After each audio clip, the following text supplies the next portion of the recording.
So, how are you guys? Are you guys melted by the weather of Hong Kong? I've been sweating like a pig every day, which is good. I like sweating, but not like a pig. So, I hope you guys are okay. Keep yourself hydrated. And yeah, keep reading the book of Mark. Have you guys been reading it? Hmm? Hmm. You have? Yay! If you haven't caught up to where we are at the moment, just take your time, but just keep reading it. If you have any questions at all, any things that you found weird and don't understand, share with us, because maybe we don't understand too, and we like, find out about it. I think in this video I would just share with you guys about what we thought about when we were reading the chapter 8 and 9, and probably 10 too, because it's all really like we've found that this is like a interconnected kind of theme going on in the chapters, and it's really good that we kind of looking at the few chapters together to see what's the author trying to tell us through these stories, because Jesus actually done a lot of things, and even in the book of John, if you've read it before, he said there's so many things that Jesus done, and if we recorded everything that he has done, no books will be able to contain what he has done.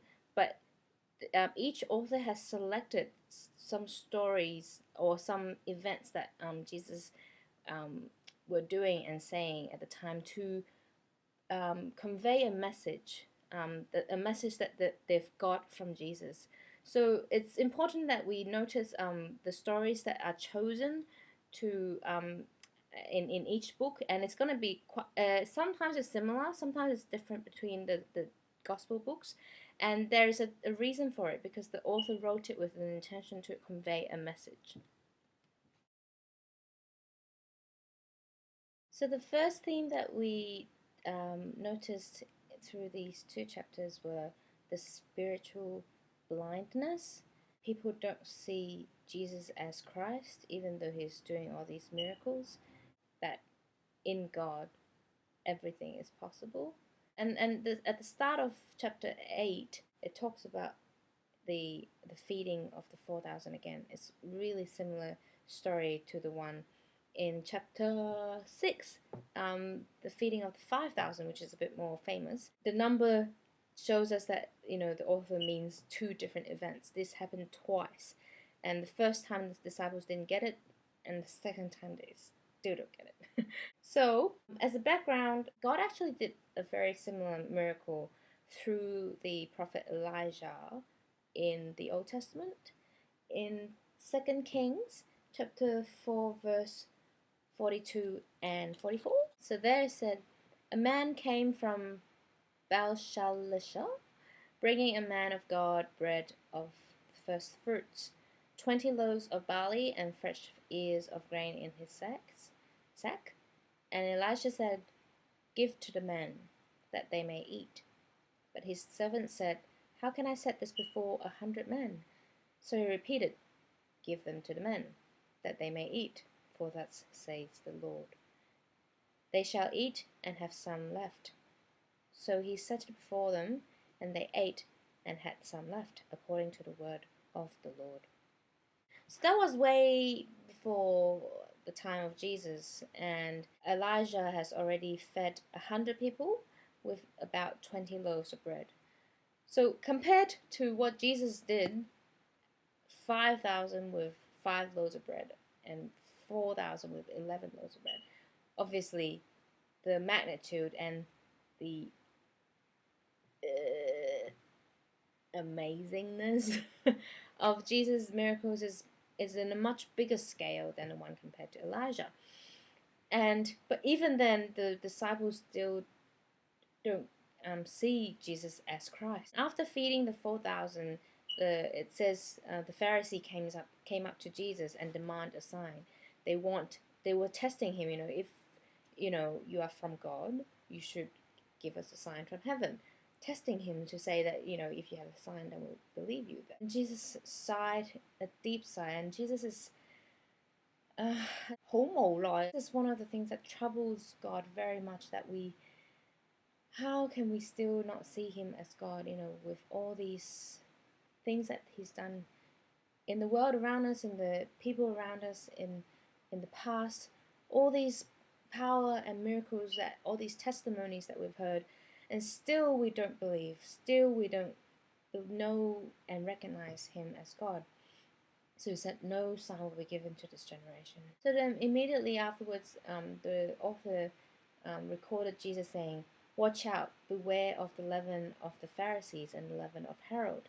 For those of you who are not familiar with this, leaven, it's yeast, really. It's just when you make bread, you need to put some yeast into the bread to make the whole bread rise. And you only need a little bit, right?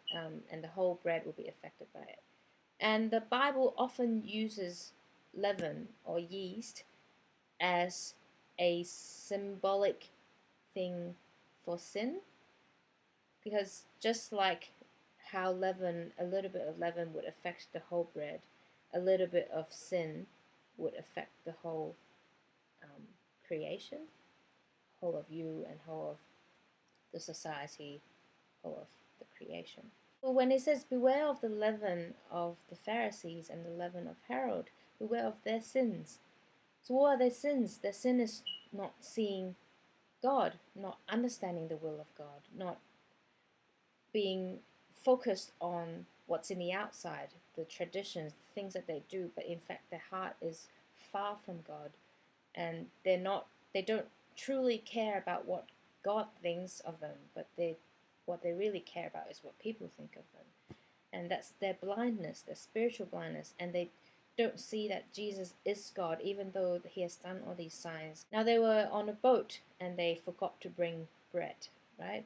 When he was saying this, they began discussing to one another that the fact that they had no bread.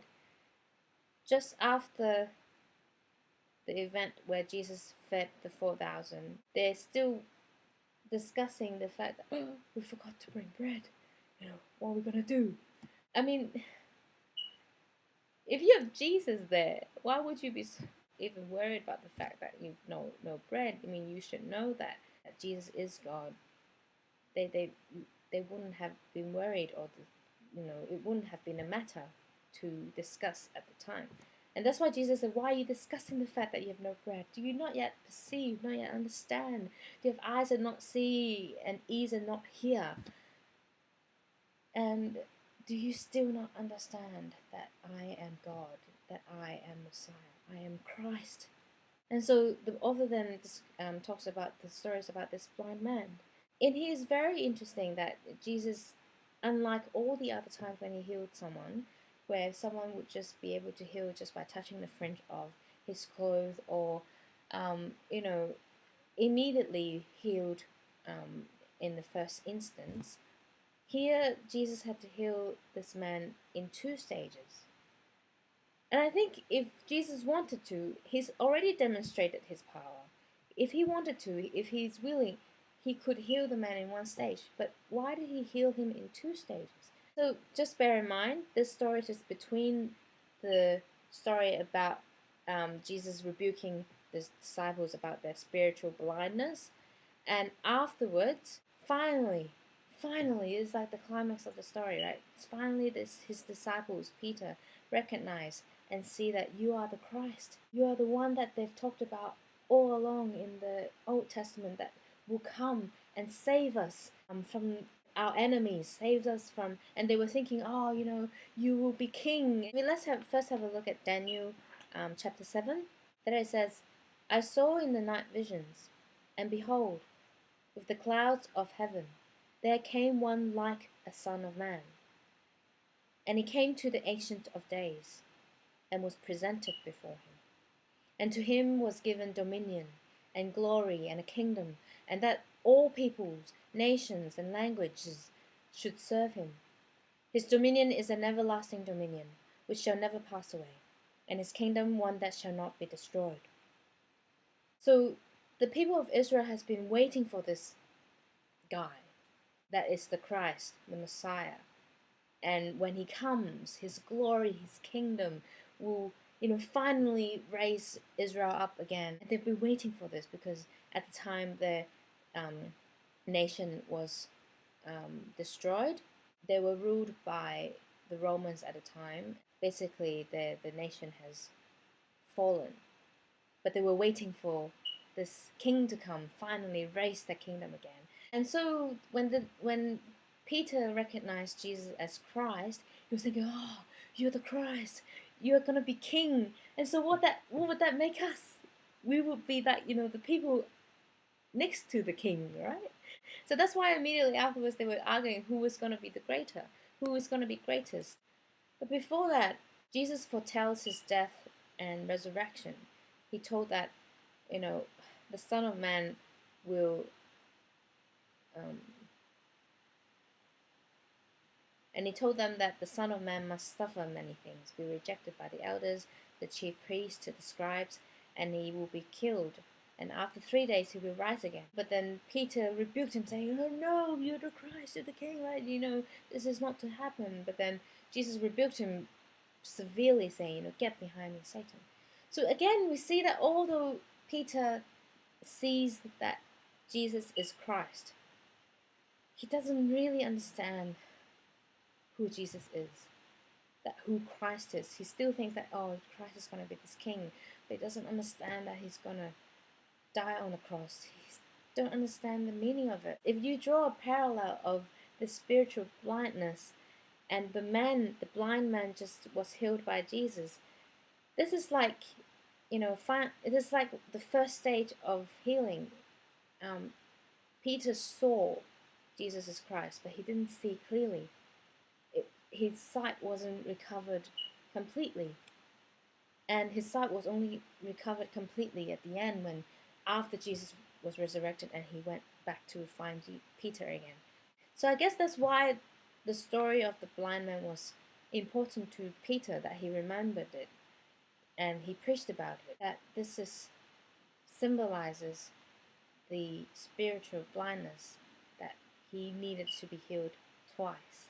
So to talk about spiritual blindness, I can go all day, because a lot more stories afterwards in chapter 9 as well, how Jesus was healing the boy with the unclean spirit in chapter 9 verse 14 to verse 29.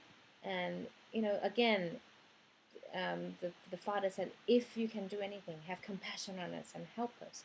And Jesus said to him, "If you can? What do you mean if you can? All things are possible for one who believes." And immediately the father realized, "Oh, I believe, help my unbelief."